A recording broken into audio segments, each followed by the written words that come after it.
नमस्कार, आपका फैसला टीवी में आप सभी का स्वागत है। मैं धर्मशाला से सनी महाजन आप सबका हार्दिक अभिनंदन करता हूं।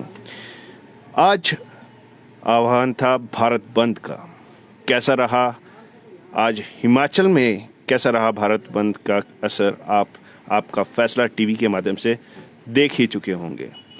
इसी चर्चा पर आज हमारे साथ मौजूद है आनंद शर्मा जी, जो हिमाचल प्रदेश किसान मोर्चा के प्रदेश प्रवक्ता भी हैं। ये पेशे से अधिवक्ता भी हैं। तो आइए जानते हैं। आनंद जी, आपका फैसला टीवी में आपका बहुत बहुत स्वागत है। सनी जी, मैं आपका फैसला टीवी के सभी दर्शकों का धन्यवाद करता हूं और आपका भी धन्यवाद करता हूं। मेरी आपसे रिक्वेस्ट है, स्ट्रीम को ज़्यादा से ज़्यादा आप लाइक कीजिए, शेयर कीजिए और आपका फैसला टीवी फेसबुक चैनल को सब्सक्राइब करना ना भूलिएगा। तो शुरू करते हैं। आनंद जी, हिमाचल प्रदेश किसान संगठन ने आज भारत बंद का आह्वान किया था, किस तरह से देखते हैं आप? देखिए, ये जो बंद था ये हिमाचल प्रदेश के अंदर बिल्कुल बेअसर रहा। किसानों ने और हिमाचल प्रदेश के लोगों ने इस बंद के आह्वान को नकार दिया। ये बंद का आह्वान किसी किसान संगठन द्वारा नहीं किया गया था।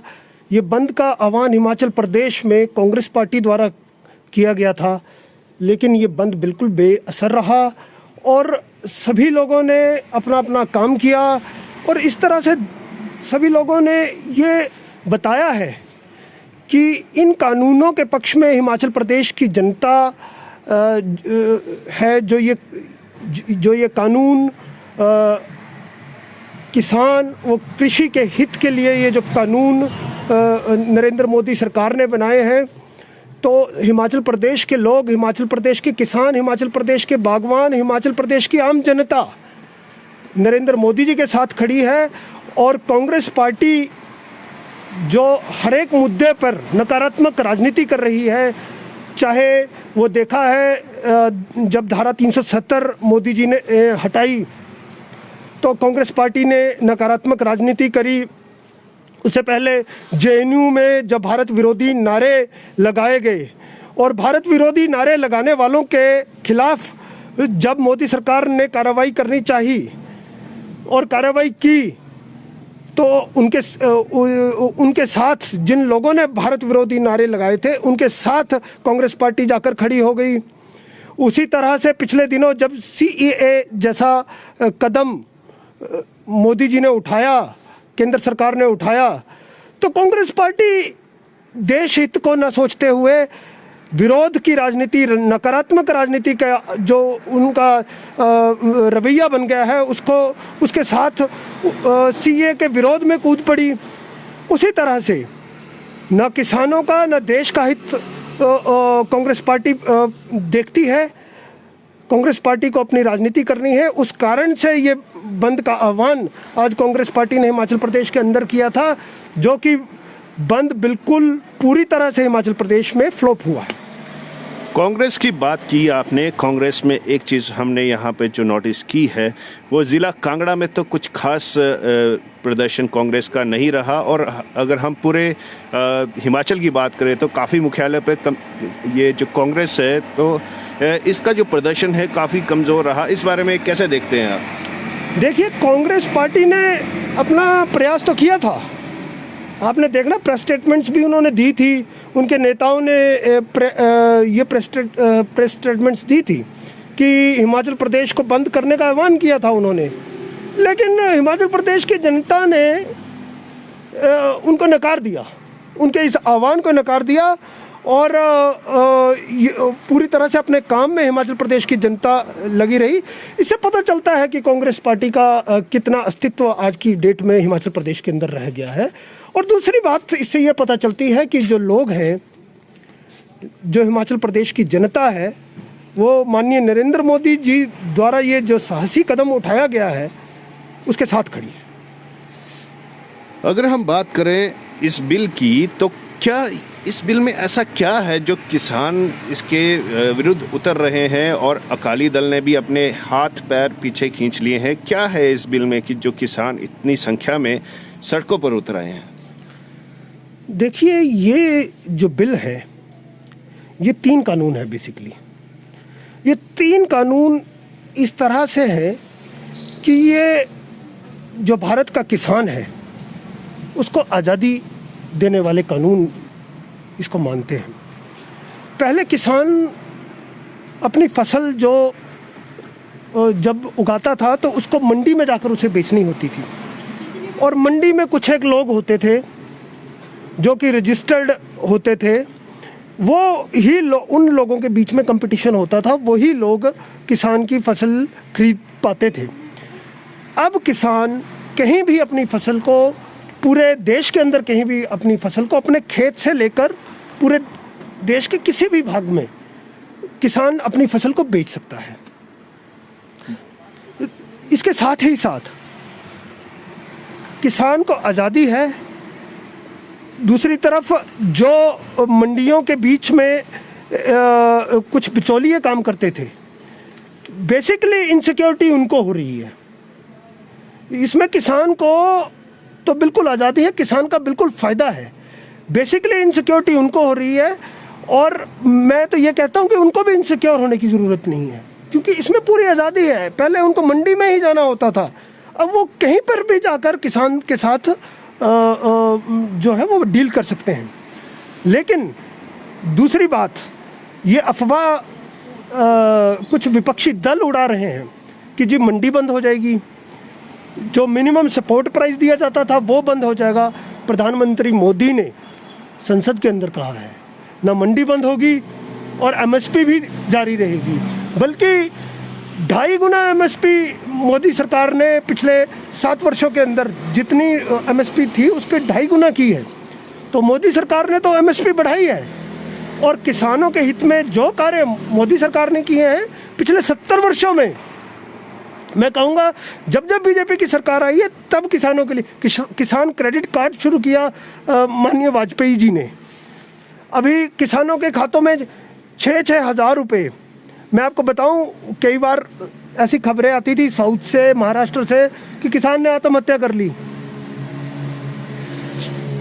किसानों के पास बीज डालने के लिए पैसे नहीं होते थे, कई बार किसान ऐसे आत्महत्या नहीं करता था। किसानों के खातों में 6-6 हज़ार रुपये डाले, किसान अपनी फसल उगा रहा है। इसके अलावा भारतीय जनता पार्टी की मोदी सरकार ने अभी आत्मनिर्भर भारत में 1,64,000 करोड़ रुपए किसान और कृषि हित के लिए दिए हैं। इस तरह से कई स्कीम्स मैं गिनाने लगूंगा तो कम होंगी जो कृषि किसान के लिए दिए हैं, और किसान जो है वो मोदी सरकार के साथ खड़ा है। ये कुछ लोग भ्रम की स्थिति पैदा करना चाह रहे हैं, तो उन लोगों की जो ये भ्रम की स्थिति पैदा करने, उनकी बातों में किसान नहीं आएगा, ऐसा मेरा विश्वास है। और हिमाचल प्रदेश की जनता ने आज ये बता भी दिया है। कहीं ना कहीं किसानों के दिल में एक इनसिक्योरिटी भी है कि डबल मार्केट सिस्टम भी शुरू हो सकता है यहाँ पे। एक, या तो यहाँ मंडी ख़त्म ना होने की बात भी आपने कही है, पर अगर मंडियाँ हुई और जो किसान है वो ओपन मार्केट में भी सेल कर सकता है, तो कहीं ना कहीं यहाँ पे एक डबल मार्केट का भी सिस्टम हमें नज़र आ रहा है। उसको कैसे आप देखिए डबल मार्केट, देखिए एक तरफ मंडी है, एक तरफ उसके खेत में कोई उससे फसल खरीदने आ रहा है, ये किसान पे निर्भर है। जहां पर उसे ज़्यादा प्राइस मिलेगा वो वहां पर देगा। अगर मंडी में उसे ज़्यादा प्राइस मिल रहा है तो वो मंडी में देगा, ठीक है। तो अगर डबल मार्केट भी है, ये किसान के लिए तो सारी मार्केट्स खुल गई। अब डबल नहीं, पूरे देश की मार्केट खुल गई, और जो प्रगतिशील किसान हैं उनके लिए तो इसमें डबल फ़ायदा है, उनके लिए सुनहरा मौका है। तो किसान को भ्रमित किया जा रहा था विपक्षी पार्टियों द्वारा, लेकिन आज किसान समझ चुका है। अभी केंद्र सरकार और किसान संगठनों की बात भी हो रही है, और मुझे पूरा विश्वास है कि केंद्र सरकार किसानों को इन बिलों के फ़ायदे समझाने के लिए अंत में कामयाब होंगे। एक जो सवाल है जो मैं अपनी तरफ से आपसे पूछना चाह रहा हूँ कि ये जो आपने बात की आड़तियों की, जो मिडल मैन है, इनका भी तो एक रोज़गार का ज़रिया मंडियों के द्वारा यहाँ पे रहता था। अगर इस तरह का सिस्टम चला तो किस तरह से देखेंगे कि उनका रोज़गार पे कितना असर पड़ेगा? काफ़ी लोग मंडियों पे डिपेंड रहते हैं। देखिए सन्नी जी, मैं आपको बताना चाहूँगा कि मंडी में जब एक आड़तिया जाता था या फसल खरीदने वाला जाता था, अब पंजाब की बात करें, पंजाब में जब वो फसल खरीदता था किसी किसान की तो 14% मंडी टैक्स देता था। अब बात ऐसी है कि और उसको रजिस्ट्रेशन वहाँ पर मंडी में करवानी पड़ती थी। अगर मान लो यहाँ की मंडी में है तो यहाँ की मंडी में उसकी रजिस्ट्रेशन होती थी, कांगड़ा की मंडी में नहीं वो जा सकता था। अब एक तो उसको उस टैक्स से आज़ादी है, दूसरा ना किसी इंस्पेक्टर के पास जाने की आवश्यकता है, इंस्पेक्टर राज खत्म होगा। कोई भी व्यक्ति जिसके पास पैन कार्ड है ना, वो फसल खरीद सकता है। तो इससे तो उनको भी सुविधा है। जो इस बिजनेस में लगे हुए हैं ये भ्रम की स्थिति पैदा कर रहे हैं लोग, जैसे इन्होंने सीए पर करी थी। एग्जाम्पल है हमारे पास, सीए पर भी भ्रम की स्थिति भ्रामक स्थिति। यदि आपके पास पैन कार्ड है और कुछ नहीं चाहिए, अगर आपके पास पैन कार्ड है तो आप फसल खरीद सकते हैं। हाँ, अब जो है फसल के जो दाम है वो मौके पर देने होंगे, वो मौके पर देने होंगे। तो आड़तियों को भी डरने की आवश्यकता नहीं है, जो ईमानदारी से काम करते हैं उनको डरने की आवश्यकता नहीं है। ये भ्रम की स्थिति है, बल्कि उनका फायदा है। ठीक, बहुत बढ़िया है ये चीज़। ये जो किसानों का जो आंदोलन है देश विदेशों में काफ़ी देखने को मिल रहा है। यूके में, यूएसए से हमारे पास वीडियोज़ आ रही हैं, ऑस्ट्रेलिया से हमारे पास वीडियोज़ आ रही हैं। और ये किसानों की जो चर्चा है सरकार के साथ, ये अभी चली हुई है और काफ़ी दौर हो गया। किस ओर बढ़ रहा है ये रुख? देखिए, जो देश का नेतृत्व है, आज एक देश को नरेंद्र मोदी जी के रूप में एक मजबूत नेता मिला है, जिनकी स्पष्ट सोच है, जो कठोर फैसले लेने की हिम्मत भी रखते हैं। उनके केंद्रीय नेतृत्व की इस और किसानों की बात हो रही है, और मुझे पूरा यकीन है कि जो किसान संगठन या जिनको जो केंद्र सरकार से बात कर रहे हैं, ये बात का हल जो है वो सकारात्मक होगा। और आने वाले समय में ये जो पंजाब में खासकर कुछ लोग ऐसी स्थिति उत्पन्न कर रहे हैं, किसानों को गुमराह कर रहे हैं, किसानों को इसके बारे में पूरी बात बताई जाएगी तो वो किसान संतुष्ट रहेंगे। ये कोशिश केंद्रीय वित्त मंत्री अनुराग ठाकुर जी ने भी ये कोशिश की थी। दरअसल में जब वो कैंपेन के लिए धर्मशाला भी आए थे, वहाँ पर उन्होंने कहा भी था कि हमारी पूरी कोशिश रहेगी इस बारे में कि हम पंजाब में किसानों को इस चीज़ के बारे में समझाएंगे।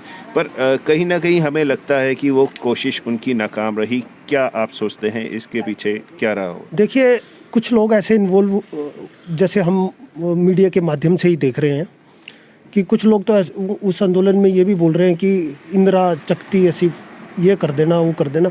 कुछ लोग ऐसे प्रेजम्पटरी माइंड भी बीच में इन्वॉल्व हो गए होंगे, लेकिन कुल मिलाकर केंद्र सरकार बहुत अच्छा काम कर रही है। अगर किसी को कोई दिक्कत है तो उसका निवारण भी केंद्र सरकार करेगी, लेकिन राष्ट्रहित प्रथम है। और मुझे लगता है, और किसान मोर्चा का भी ये मानना है कि ये जो बिल है, ये जो कानून है, जो कानून का रूप ले चुके हैं, ये बिल्कुल किसान हितैषी है और देश के हित के लिए है। अब देश आगे बढ़ रहा है और किसान भी आगे बढ़ेगा। और नरेंद्र मोदी जी ने कहा है कि 2022 तक किसानों की आय दुगनी होगी। आप देखिएगा, ये जो कानून है किसानों की आय दुगनी करने में के लिए मील के पत्थर साबित होंगे। बहुत बहुत धन्यवाद आनंद शर्मा जी आपका। धन्यवाद सनी जी, और मैं आपका फैसला के सभी दर्शकों का भी धन्यवाद करना चाहूँगा। तो यूं थे यहाँ पर हमारे साथ आनंद शर्मा जी, जो प्रदेश भाजपा किसान मोर्चा के प्रवक्ता हैं। और आपको बता दें कि अगर हम धर्मशाला की बात करें तो भारत बंद का असर धर्मशाला में तो बिल्कुल भी नहीं दिखाई दिया हमें। फिर भी अगर ये जो किसान आंदोलन है उसकी लगातार चर्चाएं जो है लगातार बातें सरकार से हो रही हैं और क्या रुख इसके ऊपर आता है वो देखना बिल्कुल रोचक रहेगा। धर्मशाला से कैमरामैन तिलक के साथ सनी महाजन, धन्यवाद।